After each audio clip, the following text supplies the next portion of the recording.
ఎందుకంటే ఈరోజు త్రిష తన పుట్టినరోజు సందర్భంగా తిరుమలకి రావడం. సో ఇదే రోజు టీవీకే తమిళనాడు రాజకీయాల్లో ఒక్కసారిగా ఎవరు ఊహించిన విధంగా టీవీకే ఒక్కసారిగా అత్యధిక స్థానాలు అంటే దాదాపుగా 100కి పైగా స్థానాల్లో విజయం సాధించడంతో ఇప్పుడు విజయ్కి అభినందనలు వెల్లువ ఎక్కువగా వస్తున్నాయి. దానిలో భాగంగా త్రిష కూడా కొద్దిసేపటి క్రితమే తమిళనాడులో ఉన్నటువంటి నిలంకరై ఈసీఆర్ రోడ్లో ఉన్నటువంటి విజయ్ నివాసానికి కొద్దిసేపటి క్రితమే చేరుకుంది. అప్పటికే అక్కడ పెద్ద ఎత్తున పోలీస్ బలగాలన్నీ కూడా మోహరించున్నాయి. ఎందుకంటే అభిమానుల తాకిడి చాలా ఎక్కువగా కనిపిస్తుంది విజయ్ ఇంటి దగ్గర.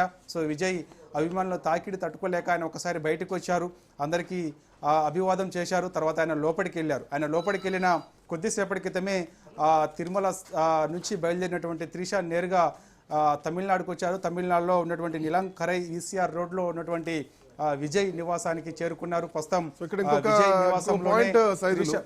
రెండు స్థానాల నుంచి విజయ్ పోటీ చేస్తే రెండు స్థానాల్లో కూడా ముందంజలోనే ఉన్నారు. సో భవిష్యత్తులో ఒక స్థానాన్ని ఖచ్చితంగా వదులుకోవాలి కాబట్టి ఆ వదులుకునే స్థానం నుంచి త్రిషానే ఏమైనా ఇక్కడ పోటీలోకి దింపేటువంటి అవకాశం కనిపిస్తుందా? Trisha will become a power సెంటరా తమిళనాడులో?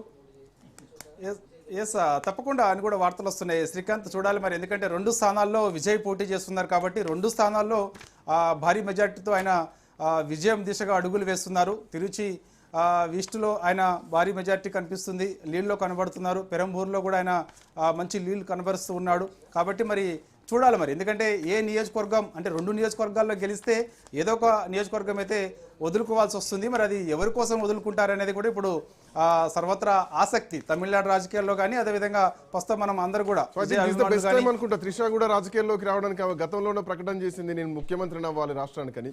ఐ థింక్ ఇది కరెక్ట్ టైం ఏమో త్రిష రాజకీయ ఎంట్రీకి కూడా. మేబీ పుట్టినరోజు నాడే రాజకీయ అరంగేట్రం జరగబోతుందేమో అనుకోవాలి.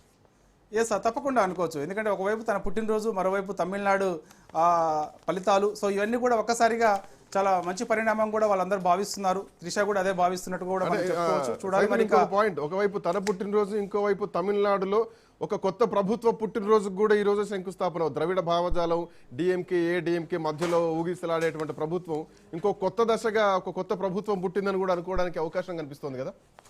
ఎస్, తప్పకుండా అదే అనిపిస్తుంది. ఎందుకంటే ఈరోజు త్రిష పుట్టినరోజు కావడం, మరోవైపు తమిళనాడు ప్రజలు ఒక్కసారి అంటే ఎవరు కూడా ఊహించిన విధంగా టీవీకి కొత్త పార్టీకి తమిళనాడులో స్పేస్ అవకాశం ఇవ్వడం, ఇదంతా కూడా మంచి పరిణామంగా తమిళనాడు ప్రజలు భావిస్తున్నారు. సో కాబట్టి చూడాలి మరి, రెండు నియోజకవర్గాల్లో విజయ్ మంచి మెజారిటీతో లీడ్లో ఉన్నాడు కాబట్టి, సో ఏదో ఒక నియోజకవర్గం అయితే మాత్రం ఆయన రెండు నియోజకవర్గాలు గెలిస్తే మాత్రం ఏదో ఒక నియోజకవర్గానికి ఆయన రాజీనామా చేయాల్సి ఉంటుంది.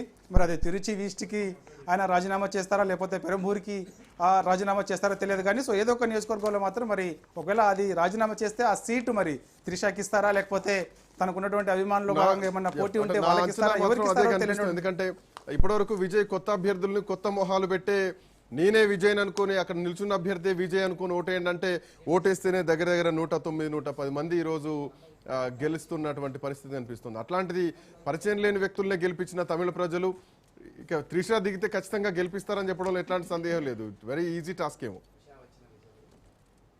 ఎస్ శ్రీకాంత్, తప్పకుండా. ఎందుకంటే ఆల్రెడీ త్రిష అందరికీ తెలిసినామే కాబట్టి మంచి అభిమానం తమిళనాడులో త్రిషకు ఉన్నది, ఎక్కువ అభిమానులు ఉన్నారు త్రిషకి. కాబట్టి ఖచ్చితంగా ఆమె ఆల్రెడీ పేరున్నటువంటి నటి కాబట్టి, సో ఖచ్చితంగా మరి తిరుచి ఈస్ట్ నుంచి లేదంటే పెరంబూరు నుంచి ఏదో ఒక స్థానం, ఒకవేళ రెండు ఇట్లా విజయ్ గెలిస్తే మాత్రం ఏదో ఒక స్థానం అయితే మరి త్రిషకి ఇచ్చే అవకాశం ఉందని చెప్పేసి కూడా వార్తలు అయితే పెద్ద ఎత్తున వస్తాయని చూడాలి మరి. ఇప్పుడు ప్రస్తుతం అయితే భేటీ ఇంకా కొనసాగుతూనే ఉంది. విజయ్ ఇంటికి కొద్దిసేపటి క్రితమే త్రిష చేరుకున్నారు కాబట్టి ఇంకా భేటీ కొనసాగుతుంది. అనేక అంశాలపైన వారు చర్చ చేస్తున్నట్టుగా కూడా తెలుస్తుంది.